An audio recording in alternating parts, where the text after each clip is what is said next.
All right, hey everybody. My name is Neal. So glad to see you here this morning. If you are newer to the Church of Hebron and to Florence Baptist Church, just really glad to connect with you this morning. This is a place that you can come and you can feel welcomed and loved and not judged as you're trying to figure out who Jesus is and how to worship him. And so really glad you're here. Welcome back to all of our church family as well. We're glad to see you too. So Friday night, we had a really cool thing. We had a student event over at James and Stephanie Kelso's house. We appreciate the Kelsos opening up their house and their yard to our students. And we had 21 students come and hang out. And so we're really super excited about that. And so kind of how we are doing the student thing is that we're trying to kind of help these students connect through like micro events. And so we're going to be having more things like that at people's houses on the weekend so that we can try to connect students with each other and kind of help our students grow and also connect with the community. So really cool to see that. I want to thank Jamie Wintermute and Talbot Savala and the crew. Did I get your name right? Did I? It's Savola. All right. That doesn't make sense. It's an AI. Say it again. Savola. Okay, I'm going to mispronounce that. Savola. Talbot, Savola. We're just going to go with Talbot. Jamie and Talbot. See, there you go. I was free and clear until I tried to do that. So, but we're really grateful for their leadership and the connecting with the students. And so, yeah, fun times there on Friday night. We'll have more like that. All right, recently I had the opportunity to have my car repaired. And so I took it down to the dealership and had some things worked on. And at the end of that, once the car was finished, they parked it out front of the dealership, where the salespeople are. And so there was this guy that was hanging out outside, and usually that would like creep you out if there's like this guy lingering. But in a car dealership, it all works out fine because that there are salespeople that are lingering, trying to engage people in conversation, which is exactly what he was trying to do. And so, I figured what I would do, because I'm a pastor and I'm awkward, so it's like a good combination. And so I was like, I'm just going to preempt this guy and him asking me about a new car, and I'm just going to engage him in conversation. So that's what I did, and I immediately started engaging in conversation. I was like, hey, are you a salesperson here? He's like, yeah. And I'm like, well, how long have you been doing this? And he told me it was like 16 months or something like that. And I was like, oh, okay, that's not that long. And then I said, if you had it to do all over again, would you go be a salesperson again? And so he was like, oh yeah, I actually would do that. I'm like, that's probably the first guy that said that, like, yes to me, like in that sense. And so we had a good conversation, and then I left before he could ask me if I wanted a new car. So it worked out really good. But so what happens is that when you're at a dealership, one of the techniques that people use in trying to sell you a car is to be able to try to get you to be discontent with your current vehicle and your current situation. And so what better way to do that than after you've just dropped a bunch of money in repairing your vehicle? And so there's a specific technique that exists there. Well, I think that technique is similarly used by Satan in our lives to get us to be discontent with where God has us. To be discontent specifically with the fact that if you put your faith and trust in Jesus, you have Jesus, and that having Jesus is more than enough. And so when we think about Jesus, when we think about who he is, we're going to look at a text today that talks about who he is. But when we think about Jesus, we think about the fact that God sent him to this earth as the second person of the Trinity. He lived a sinless life on this earth. And he came for a specific purpose. We see a place in the Gospels in the New Testament, it says that he came to seek and to save the lost. You and I are those lost people that he has come to save. And so he came to this earth. He lived that sinless life. He died on a cross. He was buried, and 3 days later, he rose from the dead. And by doing so, he defeated death and sin. He offers the only way for you and I to be right with God. The only way for us to be forgiven and right with God is through Jesus. Jesus says, I am the way, the truth, and the life. No one comes to the Father except through me. And so he offers all that to us, not because we deserve it, not because we were particularly awesome-looking people or that we're cool to hang out with or anything of that nature. He loves us, and he's offered it to us because he loves us. And that having Jesus is more than enough for all that we need in our lives. And so I want to talk about that today as we continue our teaching series, as Mike called it, Kingdom Collision Part 2, or he called it in the first service, Season 2, or if you're a Charlie Sheen fan, Part Due, maybe, something like that, I don't know. Okay, we'll go to the text, Matthew chapter 11. I was a product of the 80s, and so this is the way it worked. Matthew chapter 11 is where we're going to be this morning. We're going to be looking at verses 1 to 24.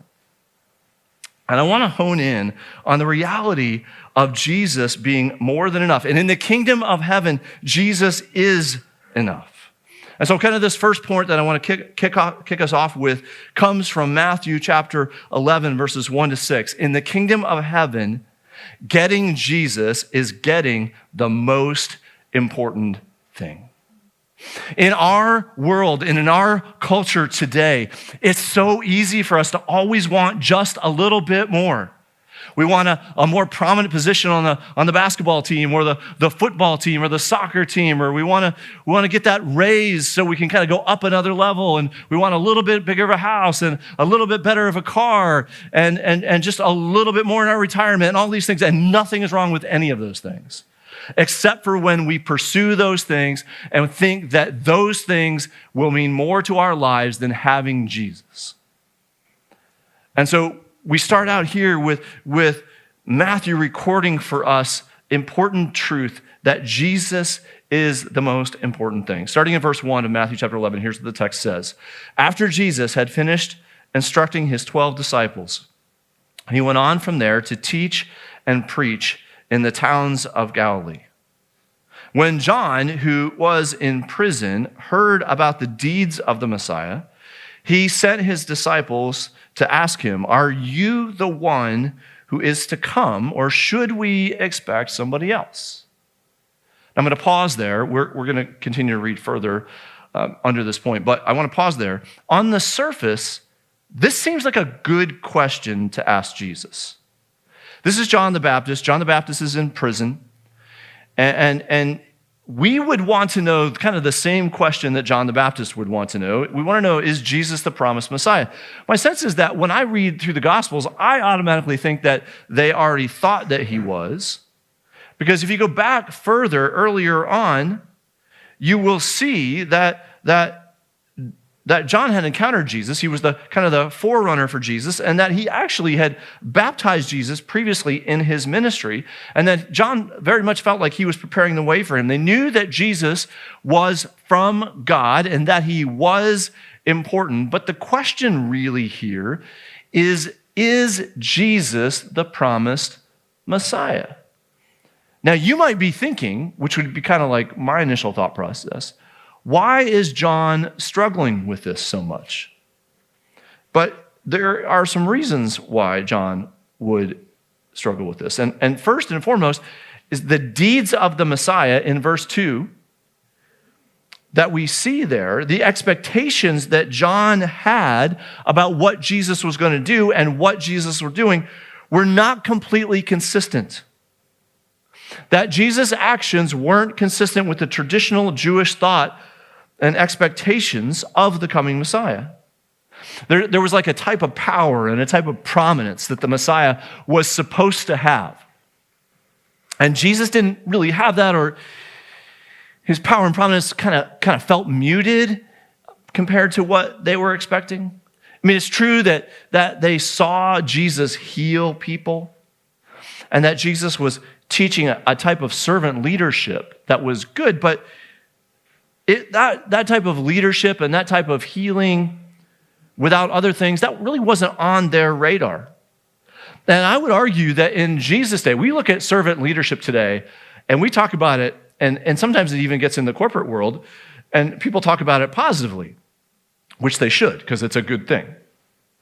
But in Jesus' day, if you would have brought up servant leadership, they'd have been like, we're not rolling with that. Right? That's not the kind of leadership we want. I would not want to aspire, you would not want to aspire to be a servant leader.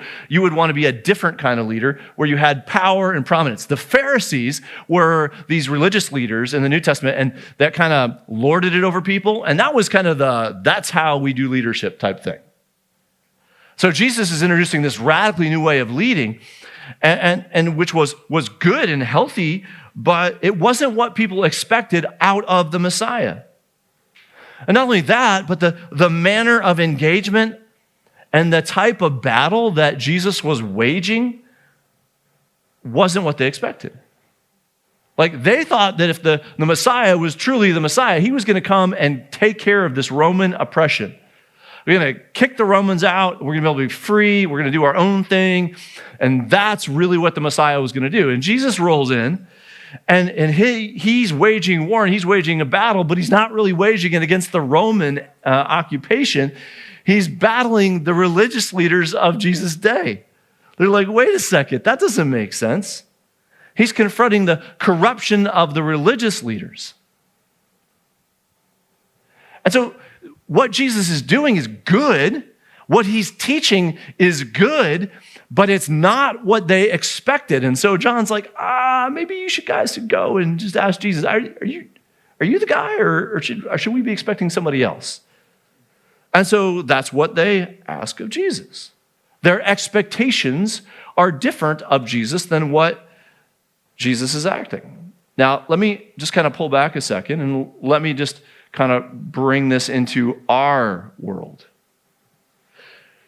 Because it can be easy for you and I to have expectations of Jesus and suffer the same internal conflict that John was suffering in the text here. You see, it's easy to look at our situations. It's easy to look at our circumstances and think that if Jesus was the Messiah, he would be doing something about what's going on in our lives. It's easy to think that when we look at our world and look around in our country and we look and say to ourselves, well, Jesus is the Messiah, he would be doing something different about our world and in our country.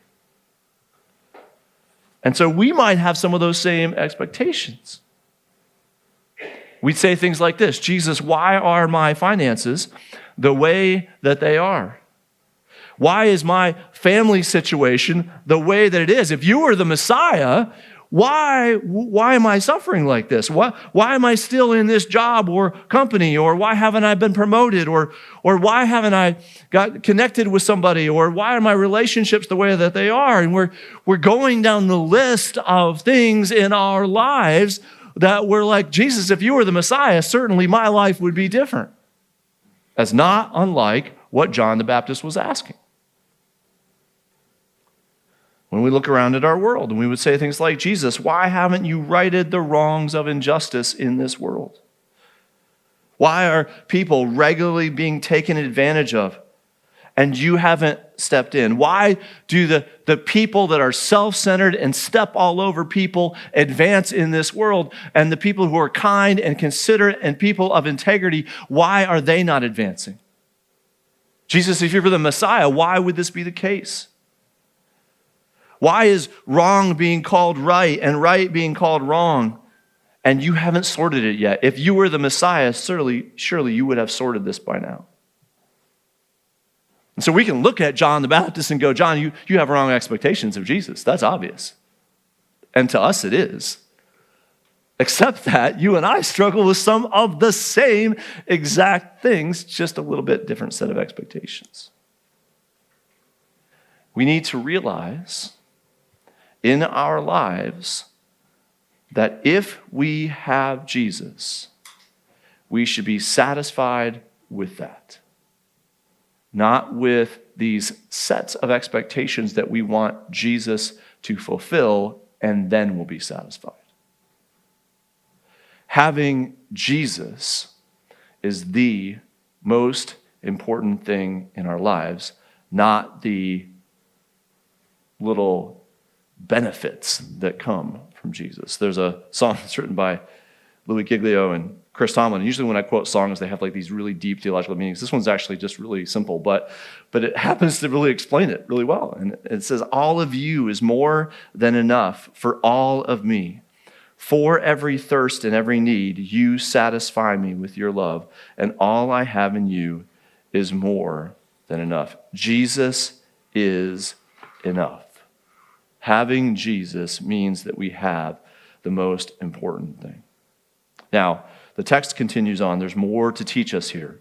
Verse 4, Jesus replied to the questioning of John's disciples, but it was really John's question that he had the disciples ask. Jesus replies, "Go back and report to John what you hear and what you see. The blind receive sight, the lame walk, those who have leprosy are cleansed, the deaf hear, the dead are raised, and the good news is proclaimed to the poor. Blessed is anyone who does not stumble on account of me." There are times in the New Testament when Jesus gives a specific, detailed argument, like it's substantial. And there are other times when Jesus gives a simpler argument. And this is where he kind of employs this simple argument. He simply says, okay, this is what you need to tell John. Go and report to him what you see and what you hear. Jesus, in essence, says, go and tell him what I'm doing. The blind are receiving their sight. The lame are walking again. Those with leprosy are being cleansed. The deaf are hearing, and the dead are being raised. This is kingdom of heaven type work that Jesus is doing. I would just remind you again that this isn't what all the people were wanting, but it is actually proof that Jesus is who he says that he is. Jesus is kind of giving them a glimpse into something called the already not yet nature of the kingdom. So there are certain aspects of the kingdom that have already happened, but there are still things to come, and the kingdom has not yet fully arrived. And so Jesus is giving them a taste of like, this is what the kingdom of heaven will be like. There's power in the kingdom, and there's healing, and Jesus is showing compassion and care and love and concern, and there's different values, and all that's true of the kingdom of heaven. And Jesus is giving them a glimpse of that, but the kingdom of heaven has not yet fully arrived either. Now, I don't know about you. I said this in the first service. I'll own this. I suspect there are other people that would be in my circle here.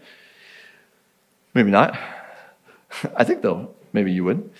When I read over the healings of Jesus and the supernatural miracles, particularly in the Gospels,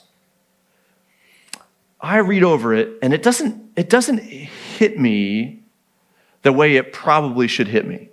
Like maybe the first time I read it, I was in awe and wonder at all that Jesus had done, thinking to myself like, wow, that is really unusual. And you start to read through that list, and the thing is, when these were written, the people there would have been able to dispute if these things didn't actually happen. So these things happened. But when I'm reading it today, 2,000 years away, I'm just not impacted in the same way. But the reality is, it is still significant proof that Jesus is the Messiah. And so when Jesus responds to John, he doesn't have to lay out the whole theological argument for why Jesus is acting this way. He just simply says, hey, just tell him what's going on. Tell him about the miraculous healings. The lepers no longer having leprosy, the people that couldn't walk, walking, the blind being able to now see. Just tell them that. This is evidence that I am the Messiah. And then Jesus, in the same response to John's disciples, he says, hey, tell them about the good news that is being proclaimed to the poor. Now, when we think of the word good news, we tend to think of the word good news as gospel, the good news about Jesus and what I mentioned at the front. He died and rose again, and that we can have life and forgiveness and forever freedom and all through Jesus. But Jesus says, hey, tell them that I'm proclaiming the good news to the poor. Now, again, this is probably helpful for us to process. The good news that Jesus is talking about here and that he's really presenting to John's disciples, he's saying like that good news isn't just for the elite. That would have been the way the world would have expected the good news to come. And it's in line with this whole idea of the way the leadership, the way people viewed leadership, particularly the way the religious leaders viewed leadership. He says that it's not just for the elite. And in fact, it's probably not even really primarily for the elite. In fact, the elite reject Jesus' teaching because it was negatively affecting their power and position. But the poor had hope because of Jesus' message. And this is, again, another example of where the kingdom of heaven is colliding with the kingdom of this world. In the kingdom of this world, only certain people matter. Only certain people's positions and power and authority and prestige matter. In Jesus' kingdom, everybody matters. And if you're in the room this morning and you're feeling like you've been left out by the world, you are not left out by Jesus. The kingdom of heaven is for you. That's what Jesus is trying to get across to John and the disciples. That's what the kingdom of heaven looks like, and I'm bringing that kingdom of heaven here. Now, second point I see from the text here about the kingdom of heaven is that in the kingdom of heaven, the least is greater than the greatest in the current kingdom. Verses 7 to 10, as John's disciples were leaving, Jesus began to speak to the crowd about John. I think this is really entertaining here. It's like John's asking questions of Jesus, and then when the disciples are leaving, Jesus is now having a conversation about John. And he says, "What did you go out into the wilderness to see when they were going out to see John? A reed swaying in the wind? If not, what did you go out to see? A man dressed in fine clothes? No, those who wear fine clothes are in king's palaces. That's not John. Then what did you go out to see? A prophet. Yes, I tell you, and more than a prophet, this is the one about whom it was written, I will send my messenger ahead of you who will prepare your way before you." And so Jesus kind of turns to the crowd and addresses the crowd about John. And I actually think this is really fascinating stuff that Jesus says here. He wants to get right down to the root. Like, hey, most of you have been following John, or you've been around John enough, obviously before he went to prison. So why did you go out to see John? And then Jesus kind of gives these possible reasons. He's like, oh, did you go out to see him because you wanted to go out to see a reed swaying in the wind? Now this, I don't think this hits us really well. I think this is that is just a weird statement. But the reason that he says that is because the reed swaying in the wind is that's the prime attraction of the desert. And just so you know, you're like, well, that's not very attractive. Yes, that's the point. He's like, so why did you go out to the desert? Did you go out to the desert because you wanted to go vacation in the desert? Some great place to hang out? No. You didn't go out there for the scenery. You didn't go out there for the desert. And then he goes on, did you go out for the desert because you wanted to go see a man dressed in fine clothes? And the answer to that question is probably not. Because John himself did not have fine clothes. In fact, the text says that if you wanted fine clothes, you went to the king's palaces. John had some rudimentary clothes working, all right? We obviously don't have footage, we don't have pictures, there's nothing we can share on social media, but this dude's clothing was very unimpressive. And the text actually highlights that about John, that he was completely unimpressive in terms of his look and all that kind of stuff. And so did you go to try to check this guy out for all the fine dress clothes? No. Then why did you go out there? Why did you go out? And then he says, a prophet? He's like, yes. You went out there because you knew that John was speaking truth from God. That's why you went out there. And he says, John points to me. So in essence, Jesus is saying, hey, everybody calm down. I'm the guy. I'm the Messiah. And I'm doing what I have been sent here to do. It's just not what you necessarily think I should be doing. And then verse 11 comes.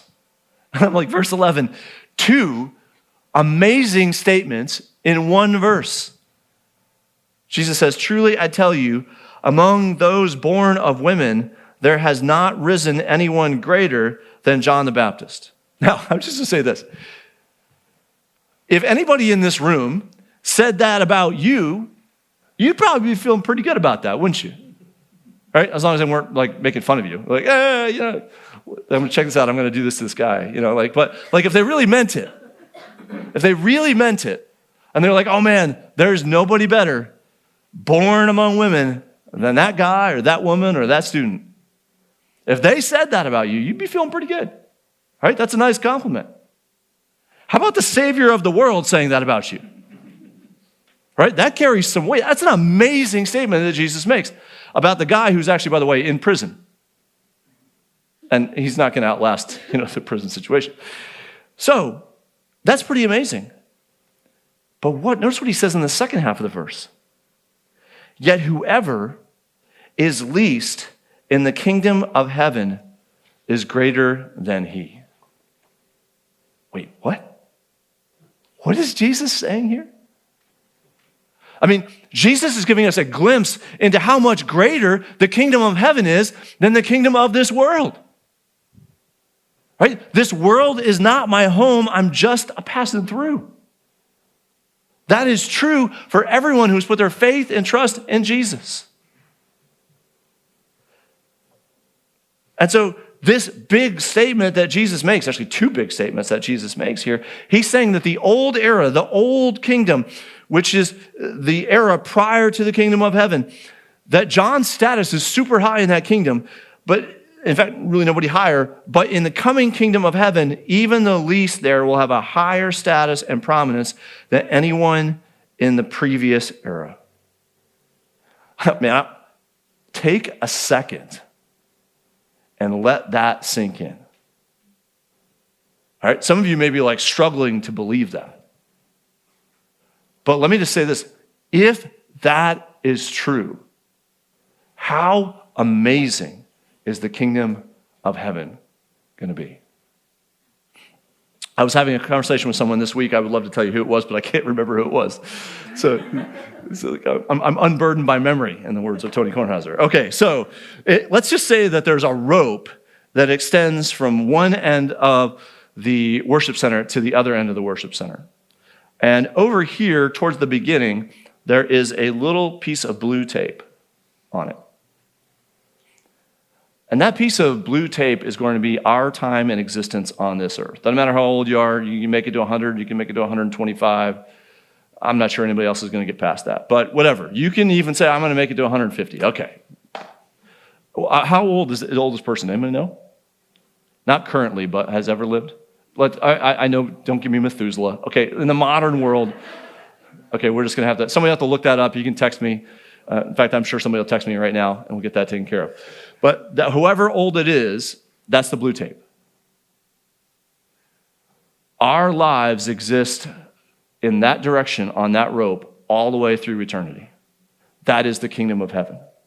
And for everyone who puts their faith and trust in Jesus, no matter how bad it stinks right now, it's going to be great, and it is going to be great forever and ever. And you're going to be in it a million years, and it will only have just begun. That's just stuff that doesn't even make sense to me. That's how great the kingdom of heaven is. The least in the kingdom of heaven will be greater than the greatest in the kingdom of this earth. The most power and prominence that you can potentially achieve here on this earth will pale in comparison to what is to come. And that's what Jesus is trying to drive home. Now, notice verses 12 and 13. From the days of John the Baptist until now, the kingdom of heaven has been subjected to violence, and violent people have been radiant. My phone just dinged. Verse 13. For all the prophets and all the law prophesied until John. And if you are willing to accept it, he is the Elijah who was to come. Whoever has ears to hear, let them hear. That last phrase in the text, whoever has ears to hear, let him hear. That phrase is meant to get people's attention. Right? It's like what you do with a 4-year-old kid. When you're desperately trying to get his attention, you're like, you don't say he who has ears to hear, let him hear, but you're like trying to like focus and get him to, pay attention to what you're about to say, right? That's Jesus here in this moment. He who has ears to hear better listen to this idea of the kingdom of heaven and the prominence of the kingdom of heaven. Third, in the text about the kingdom of heaven, in the kingdom of heaven, Jesus sets the agenda, not people. Jesus sets the agenda, not people. Notice verse 16 to 19. He says, "To what can I compare this generation? They're like children sitting in the marketplaces and calling out to others. We played the pipe for you, and you did not dance, and we sang a dirge, and you did not mourn. For John came neither eating nor drinking, and they said he has a demon. The Son of Man came eating and drinking, and they say, here is a glutton and a drunkard, a friend of tax collectors and sinners. But wisdom is proved right by her deeds." The point of Jesus' teaching in this section is that people had agendas for John the Baptist and Jesus. He goes back and refers to the kids in the marketplace. He says, when they played the pipe, they wanted people to dance, but people wouldn't dance. When they sang the dirge, they wanted people to mourn, but the people wouldn't mourn. When they thought about Jesus and John, they wanted them to follow their thoughts and their agendas. And when they did not, they said, John has a demon, and Jesus was a glutton and a drunkard and a friend of tax collectors and sinners. That's their version of name calling. I don't know how you feel about that, but criticism ensued. Anger ensued. Not because they were doing anything wrong, but because it wasn't what the people wanted them to do. And that leads to a point which I think is particularly true, not just back then, but it's been true in every generation, and it's particularly true today. Lack of faith in Jesus is rarely just a lack of faith in Jesus. It's a lack of faith in Jesus coupled with a clear agenda that is not being fulfilled. Don't mistake the reality as though we are somehow agendaless as people.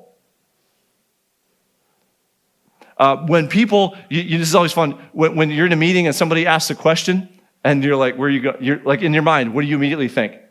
Where are you going with this? Right? It's kind of like, this is an out of left field question. Where are you going with this? Because your assumption is what? That people have agendas. Well, that assumption is actually correct about every one of us in the room, particularly as it pertains to Jesus. Like, we have agendas about what Jesus should be doing, just like they had agendas about what Jesus is doing. Now, many of us have looked at our lives and said, you know what? Our agendas are not right. Our agendas are not good. We are going to follow Jesus. We're dropping it all and following Jesus. But for some people, at the present moment, they have chosen to embrace their agenda over Jesus. And so the lack of faith is a lack of faith coupled with an inability to get around their own agendas. And so when Jesus does not follow the agenda of people, unbelief is what results. Not because what Jesus has done isn't trustworthy, but because he has refused to settle for people's desires. Now, the fourth truth in the text, and the final one that we're going to look at this morning, comes from verses 20 to 24, and it's this. In that kingdom of heaven, opportunities to believe should be taken, because there is a judgment coming for those who don't. Listen, the Christian belief on this is that Jesus wants everyone to come to repentance. And that all followers of Jesus, if we are truly followers of Jesus, want as many people as possible to put their faith and trust in Jesus. If you're in the room this morning and you would say that you're not yet a follower of Jesus, and you have someone that continues to talk to you about Jesus, they do that because they earnestly want you to believe, because they want you to be in the kingdom of heaven. And they're showing that they believe in the truth by wanting you to be a part of it. But we can choose to reject Jesus. We can choose to not take advantage of the opportunities. That's what happened here in the text in verse 20. Then Jesus began to denounce the towns in which most of his miracles had been performed because they did not repent. He says, woe to Chorazin. Woe to you, Bethsaida. For if the miracles that were performed in you had been performed in Tyre and Sidon, they would have repented long ago in sackcloth and ashes. Sackcloth and ashes were a means that people would show repentance. Verse 22, but I tell you, it will be more bearable for Tyre and Sidon on the day of judgment than for you. And you, Capernaum, will you be lifted to the heavens? No, you will go down to Hades. For if the miracles that were performed in you had been performed in Sodom, it would have remained to this day. But I tell you that it will be more bearable for Sodom on the day of judgment than for you. And so Chorazin and Bethsaida and Capernaum, they had all had exposure to Jesus. They heard the message. Not only did they hear the good news about Jesus, but they saw his powerful miracles. They saw the already not yet nature of the kingdom of heaven. They saw the truth of who Jesus is. And they were still like, I don't know. And so Tyre and Sidon and Sodom, Jesus says, hey, look, if they would have gotten this stuff, they would have responded very differently than you. And that when you do not take advantage of the opportunities to put your faith and trust in Jesus and to believe, there is a coming judgment, Jesus says. Now, there's a couple interesting things here that I want to point out. A lesson that we learn in this is that we tend to look at places where there's not a presence of Jesus, where there's not a presence of Christianity, and go, those are the only places that really reject Jesus. It may be that they are the clearer places that reject Jesus, but even in places where the gospel is regularly preached, where it is regularly communicated, there can still be a rejection of Jesus, but it starts with apathy and it starts with indifference. The greatest tragedy within places like America, we are not alone, where Jesus is preached on a regular basis, isn't that he is directly rejected, but it is instead that he is met with apathy and indifference. It may have to do with our wealth. It may have to do with our other things going on, that we have so much good in our lives or things that we want to do that we can just ignore Jesus. Darrell Bach, when he talks about this, he says, the danger of indifference always is that it can grow into outright rejection. And in the end, apathy, indifference leads to rejection. People who are apathetic or indifferent to Jesus, who reject Jesus, tend to just simply be satisfied without him. But here's the thing. Ultimately, if we do not have Jesus, there will always be a God-shaped hole inside of all of us. We may not feel it at times. It may be stretches of time where things are fine and there's no perceived desire. But the reality is there is a hole that only Jesus can meet.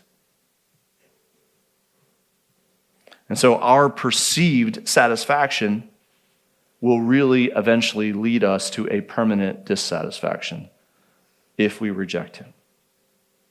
Now, this is kind of what happens when the gospel is presented to people in real time. They're given a choice to take that opportunity and accept Jesus as their Savior, or to reject, or to be apathetic or indifferent. And some of you would say, hey, that was me. Like I initially met Jesus and the gospel message with apathy and indifference. And I think that's probably true of me when I was young. I had other things going on. I wanted to be older, and I just wanted to do more stuff, and and so there's a sense in which I met it with apathy and indifference. And I think that's particularly the reason I raised that, because the closer we are to Christianity, the more likely we are not to directly reject it, but to meet it with apathy and indifference. And all of our friends that we want to put their faith and trust in Jesus, that one of the challenges that they may be dealing with and that you may be also helping them to work through is this idea of apathy and indifference. And I will say that, it's easy for us to think to ourselves, okay, I've heard the gospel today. I'm not going to embrace it today, but I'll embrace it in a couple months.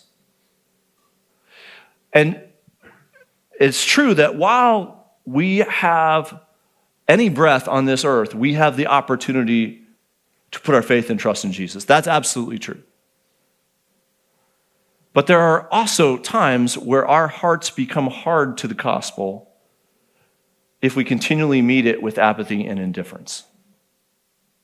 Like, there's not a guarantee that down the road we will want to embrace Jesus. And I would say that if you're here in the room this morning and you haven't yet put your faith and trust in Jesus, but you're like, you know what? That makes sense to me. I desire a forgiveness. I desire a freedom from me trying to work my way to heaven and never knowing when's enough is enough. And I never know when enough is enough. And I think that it is today, but I'm not sure that it'll be tomorrow. And all these things. And you can say, Jesus could pay for it all. And it can be a permanent and complete forgiveness. And that's you. I would say, don't walk out of this room without getting that taken care of. Today is the day of salvation. That's one of the ways that the New Testament phrases it. Because the opportunities that you have down the road, they may be opportunities, and you may be able to put your faith and trust in Jesus two months down the road, but your heart also could be hardened to it by then, and apathy and indifference could turn into rejection. And Jesus wants you in the kingdom of heaven. And we want you in the kingdom of heaven. And you want to be in the kingdom of heaven. Make that choice today. Repent of your sin. Believe in Jesus. Confess him as Lord. Take that opportunity, because there is a judgment coming. Well, my car is doing better now. I just want to let you know, nobody cares, but that's all right. My car is doing better. And I'm very content with my car. I like it. There may be a day when I get another car, but that day is not this day. When I think about Jesus, you and I need to realize that Jesus is the most important thing, and that when we have Jesus, we have more than enough. And even if what we want him to do in our lives, he is not currently doing, he's got a good reason for it. We're going to trust him, and we're going to roll with him. And if you've not yet put your faith and trust in Jesus here this morning, let me encourage you. You can pray right in your seat. You can say, Jesus, I realize I'm a sinner. Thank you for dying on the cross in my place for my sins. I believe that you are the Savior and Lord, and I'm going to put my trust in you this morning. It's not the prayer that saves you, it is your belief. Actually, Jesus saves you. Your belief is the way you respond. And if you have questions, Mike and I will be around. We'd love to talk with you afterwards. It's an important decision. Don't let this opportunity pass you by.